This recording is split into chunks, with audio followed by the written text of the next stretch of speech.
A song of purple and gold. Brought to you by Capital Partners, a full-service lobbying and public relations firm here to remind the good folks of Southeasteros to be prepared, because session is coming.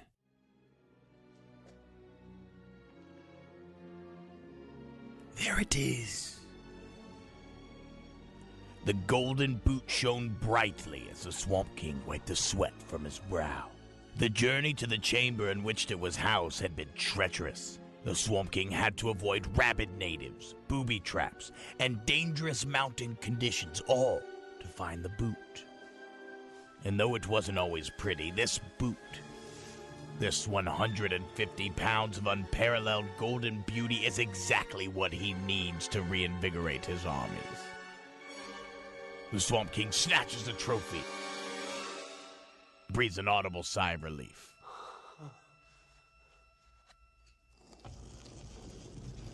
Too soon, though, it would seem, as an ominous rumbling begins. The room around the Swamp King begins to crumble, and a giant boulder starts rushing towards him. The Swamp King first rips off his shirt, and then runs, jumps, and slides his way out of the mountain, fighting natives every step along the way.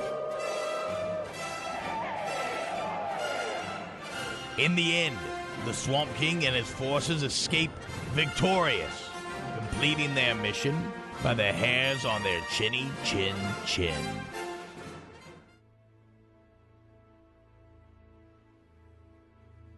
But as they return home, they learn that all is not well.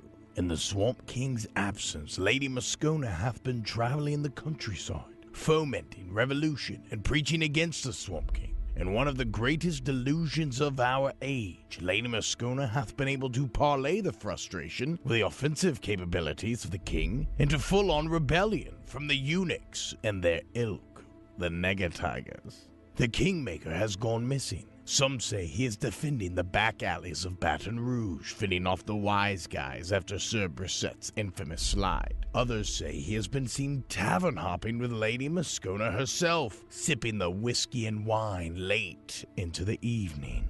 Either way, the Swamp King hath no time to dilly-dally. He must prepare.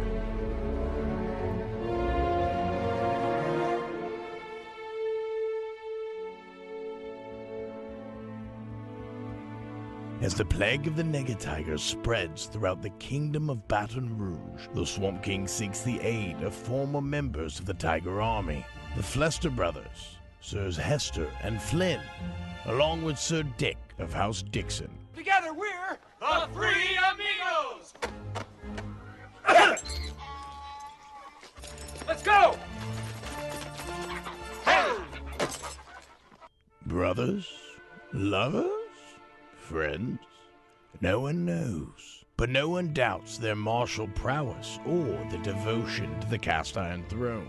Great legends in their own right, they once fought for Imperator Sabin himself during the Golden Age, before the Great Betrayal. Now they are night hunters, elite trackers from the swamp. Thus has the Swamp King tasked them with hunting down Lady Moscona and bringing her to justice. As the Flester brothers scour the countryside, the Swamp King hath decided that a celebration is in order. One to distract the minds of the commoners from the recent troubles, and to honor some of the Swamp King's greatest knights, veterans who have been at his side for many campaigns. Thus did the Swamp King employ the sellsword army of Rice to participate in some gladiatorial war games in Death Valley.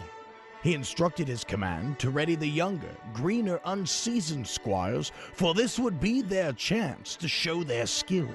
For whilst rice makes an excellent ingredient for jambalaya and gumbo on Saturday night in Death Valley, their blood will serve as a distraction from the evil that lurks underneath the surface, a necrotic and oily evil that oozes from the dark corners of Baton Rouge. The Order of the Negatiger grows in strength. Lady Moscona is everywhere, but nowhere. And they would love nothing more for the Swamp King to fall in College Station. There, in those cursed halls, Jimbo the Fisher awaits. Eyes bulging, chin quivering, he seeks to divide the Swamp King's forces once and for all. So the question is, where do you stand?